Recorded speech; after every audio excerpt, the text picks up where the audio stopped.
yes, yes, yes, yes, yes, yes, and yes. Hello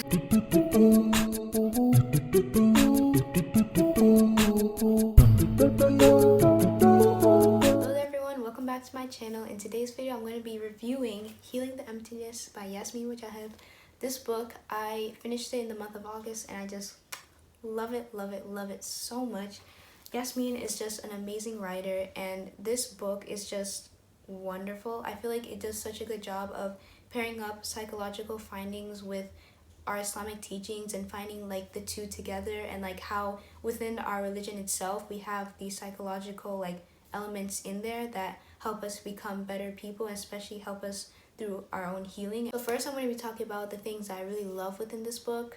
There really wasn't anything I didn't per se like, but what I really like about this book is just the chapters and how they're divided. Like she first talks about like the problem, like each chapter like mentions a problem, and then she mentions the steps towards solving the problem, and within those steps she'll include like stories of like, you know, other psychologists or stories of like just regular people, and then she'll also mention stories of like the prophets, verses from the Quran, and she'll just make a lot of connections that just make sense, and when you're reading through it you're like, oh, that makes sense, and like, oh, I didn't never thought about that, and like it's amazing. Like y'all, do you see the amount of tabs? Do you see the amount of tabs? Yeah, you know it's a good book when I do this. It's a really good book. It's like how she includes other like non-Muslim stories in there and other psychological teachings in the book, because a lot of them pair up so perfectly with the Islamic teachings, and like you can even find some of them within our teachings of Islam. And oh my gosh, there were so many chapters that really got me emotional, because when she paired up like something that they did a study on and then something with Islam, and then how like literally within Islam we have that, I was like, oh my gosh, like, is this not a perfect religion or what? Like, another thing that I really liked about this book is that she mentioned a spiritual first aid kit, which I thought was really clever. And basically what it is, it includes everything that a Muslim needs to know during their hardship, or how to like navigate through a hardship. And so I don't want to read, oh no, I'm not going to read it because I don't want to like spoil it for like anyone who wants to read the book. But there is a chapter that is titled the spiritual first aid kit, and in that she just includes a lot of things that you may have already heard, but I feel like the way she words it again makes you think of it in a different way. And a lot of like the steps that she provides and the things that she provides, you know, for us to do as Muslims, it's like things that we normally do, but then when she explains it the way she does and includes again like the stories of the prophet, or you know what Allah subhanahu wa ta'ala like wants from us, or what Allah says about, you know, each of the things that we must do, it like it just makes sense. Like I know one of the things I'll mention is prayer, she mentions, and the way she mentions it about like how prayer is like our way of like connecting with Allah subhanahu wa ta'ala, and how like it's our way of just alleviating our pain and recognizing that we can't go through life on our own, we can't solve our own problems, like we need Allah, and like we're not strong on our own, we're only strong through Him and with His help. And man, like there's just so many other good stuff that she just says that when you read you're like, dang, like, oh my gosh, she's speaking facts. The thing that she talks about, or that she does within the book, is make connections of the prophets' lives with our lives. Like you really start to see that there's really no difference at all between our lives and the prophets' lives, other than the fact that they were prophets. But as far as their pain, as far as their struggles, as far as the things that made them happy, the things that made them sad, like it's like any other human, they're like any other human being. In the book she showed that though they were prophets and though they were the best of people, they themselves too felt the exact same feelings as we did. They themselves too had to deal with the exact same things that we have to deal with. Another thing that I also like about this book is that she tackles in really deep emotional issues such as shame, pain, and negative thinking, which we've all faced, showing us how we can go from there to like a better place. I think she does a great job of explaining how these deep emotional issues can affect us, and how they can make it harder for us to heal. And then she also mentions some really great remedies and ways in which we can solve these deep emotional issues that we have. Last thing that I really loved about this book is the last chapter of guarding your heart. I just feel like everything that she wrote in that chapter, I was like, yes, yes, yes, yes, yes, yes, yes. And yes, like everything in this chapter was just so good. Like I was tapping it like crazy. The three pointers that I really loved about the last chapter was that she gave again practical advice, just advice that like again made sense from the Quran and Sunnah, but also just again from that psychological point of view. Also, she gave in like a lot of practical steps, as to guarding your heart, and then just a lot of reassurance that whatever you're trying to heal through, whatever is causing you to feel like just empty within, and whatever has caused you pain in the past or is causing you pain now, that you can overcome it, that you can definitely go past it, that you can definitely become a better person out of it. Like, just because something bad has happened to you doesn't mean it has to be the end of you. Like, this could just be the beginning, this could just be the beginning of a new person, of a new type of way of living. Like, this definitely could mean that you are becoming a better person, becoming a newer person, a better version of your version that Allah subhanahu wa ta'ala wants to like bring out of you. So yeah, I definitely really love that about the last chapter. I mean, it was literally my favorite. So next I want to mention some of the lessons I've taken from this book that have really left an impact on me. And there's so many, but I've just condensed it into a few. The first one being that when you go through a hardship, it should make your heart softer, not harder. And this one was really mind-blowing to me, because I feel like I've been fed kind of the notion that when you go through a hardship, it's the what's the saying, it's like when you gotta get tough when the tough gets going, something like that. And so that saying, or like that type of like way of thinking, has always been in my head. Like, when things get tough, I gotta be tougher, I gotta be stronger than this.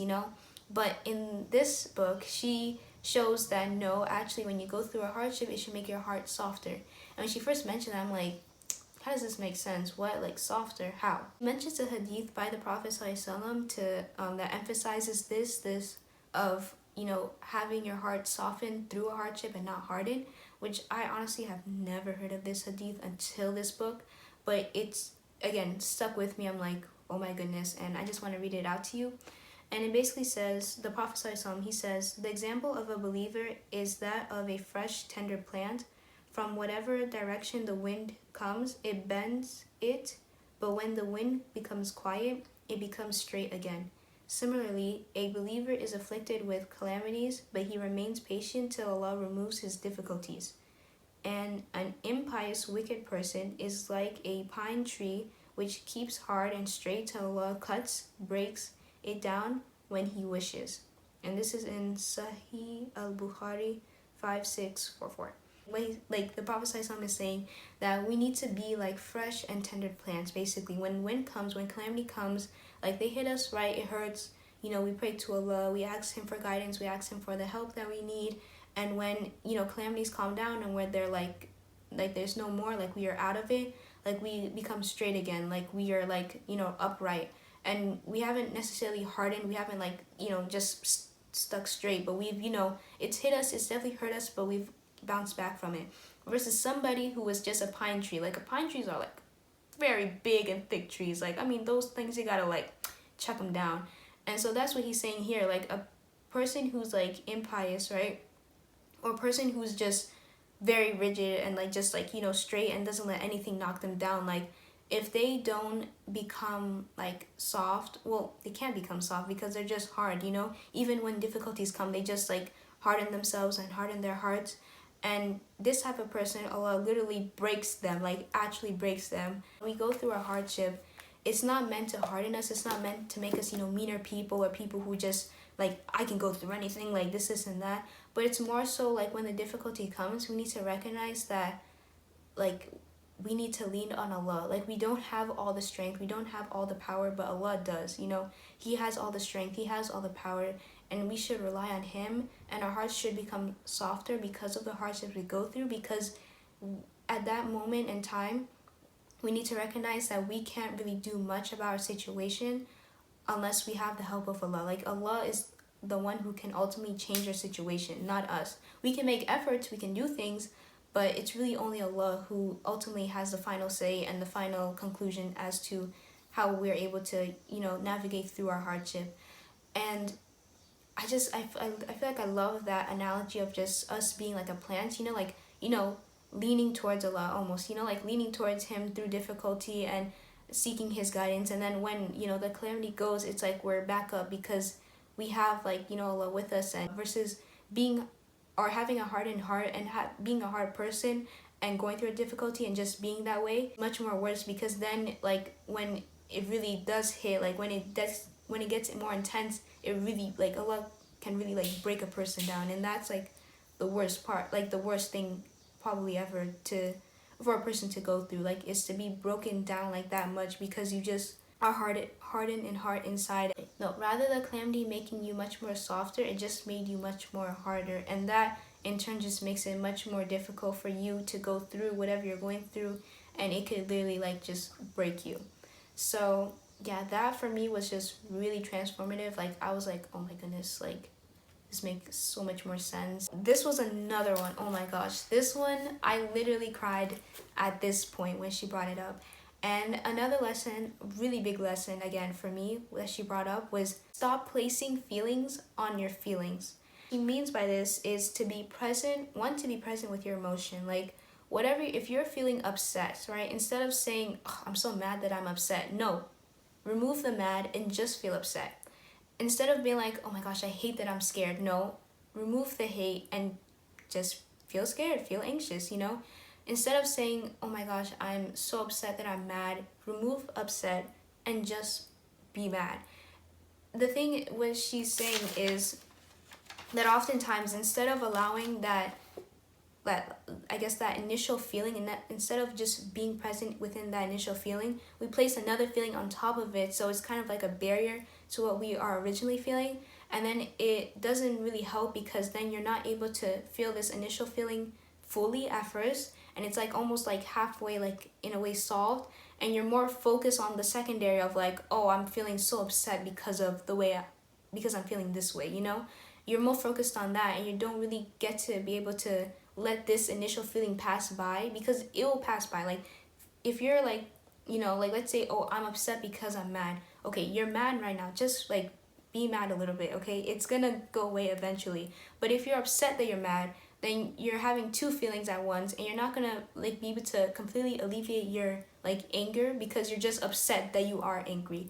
And that especially within the topic of this book of like healing, makes it really harder and even difficult to heal, because instead of just feeling angry about, let's say, a situation, or instead of feeling upset about a situation, you have this other secondary feeling that you've attached with it, and then it creates a barrier for you to feel completely your initial feeling and be able to pass through it. And again, that for me was like, because there have been so many times where I'm just like, I'm so mad that I'm upset, I'm so like angry that I feel this way, I'm so angry that I, you know, like, and it's like, no, I need to remove that secondary feeling and just focus on the initial feeling. What am I feeling right now? I'm feeling anxious, I'm feeling scared, feeling upset, I'm feeling, you know, unsure, I'm feeling confused. Like that is what I should be focusing on, not the secondary feeling, or not placing a secondary feeling on top of what I'm already feeling. Again, that was just wow, like wow. So the last lesson that she brought up that I really appreciated so much of just like learning, and now it's like literally ingrained in my mind, and I've really been like practicing this, and it's just accepting color. And I think it's really hard sometimes when you go through something and you kind of look back and you're like, but why did this happen? Like, why did I say this? Why did I do that? Like, why did this person do that? And in this book, she talks about color, and she talks about how Allah has, you know, predestined our lives and the people we'll meet, the things that we'll do and whatnot. And she just drives in the point that, you know, we can't do anything of the past. The past is just the past.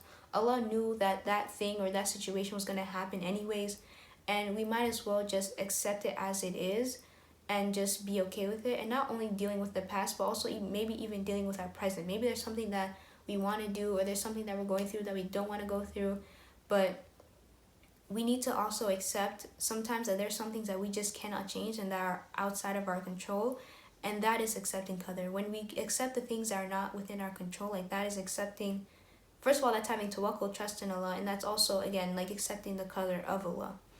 And so there's a dua that she mentions here. I'm going to read it. Where is it? 95, yeah.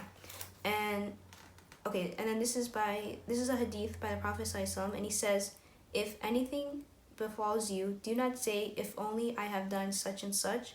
Rather say, Qadar قدر الله وما شاء فعل. Allah has decreed, and whatever He wills, He does. For saying if opens the door to the deeds of Satan. And just learning this dua in itself, قدر الله وما شاء فعل. That dua, like, I'm telling you, like as of recently, like there's some times where, like, I'm sitting with myself and I'm like, man, like I think about something I did like such a long time ago, but I'm just like, you know what, قدر الله وما شاء فعل. And I'm just like, okay, that's it, like, it happened. Allah, like He knew it was gonna happen, and I can't do anything about it. I shouldn't be like sitting here saying, oh, if I did this, if I did that. Like, no, what happened happened, and what she mentions here is just saying this will help, like the Prophet ﷺ said, stop the thoughts of the devil, because that's basically the devil speaking. Like when he makes you think, oh, but if you did this, if you did that, man, see, it's because you did this, that's why this happened. Like when you say that dua, it shuts down his doors of letting like the what ifs enter into your mind. So in addition to that, also having this dua in mind helps us realize that everything happens for a reason, whether we know it or not. Whether we will know or not, doesn't matter. It happened for a reason, and Allah allowed it to happen. And the best thing that we can do is just, to say that dua, قدر الله وما شاء فعل, and keep in mind that, Allah's in control of our future, our past, our present, and that whatever has happened in the past happened for a reason. And, you may not understand it now, maybe you'll understand it in the future, maybe you already understand now why certain things happen, but regardless of our understanding, knowing that Allah knows best should be like kind of enough, and should like kind of put us at ease. Like it's not our job to be worried about, oh my gosh, why did this happen, when I know, like that, like Allah took care of it. Allah's like all in control of everything. He's Al-Qadir, the most powerful, so He's in control of that, like He knows like what's going on. It's not our job to like kind of figure out like, oh, this and that. Like, no, like it's not our job. We just go through things, try to learn the lessons that we can, and just then move on. Yeah, that is it. That is all that I have for this beautiful, amazing book. I hope I convince you to read it. This book is just, again, really, really amazing, and it's just so much helpful tips on like how to heal and how to really get through your trial, how to really bring yourself back up after being hurt by either a situation or a person. And it's just a really amazing book on how to just really pick yourself back up, and pick yourself back up with the help of Allah, with the teachings of the Prophet ﷺ, the stories of the prophets, again, other psychological studies too included in this book, and it's just really, really amazing. I love this book so much. I mean, I will never stop talking about the tabs I have. Like, y'all, it's so beautiful. But yeah, it's just a beautiful book about hope, about getting back on track, reclaiming just your life and just the things that have hurt you, and understanding that Allah is there, like He's always present and He's never left you. And yeah, I really love this book. Again, her writing is just so amazing. Like I really did take my time. I think I pretty much took the whole month of August just to read this book, but regardless of it, I'm happy that I did, because it was worth the read. Yeah, so that is it for this video. If you enjoyed it, please give it a like. Don't forget to comment if you have read this book, what's your favorite part of the book, and I'll see you in my next video. Bye bye.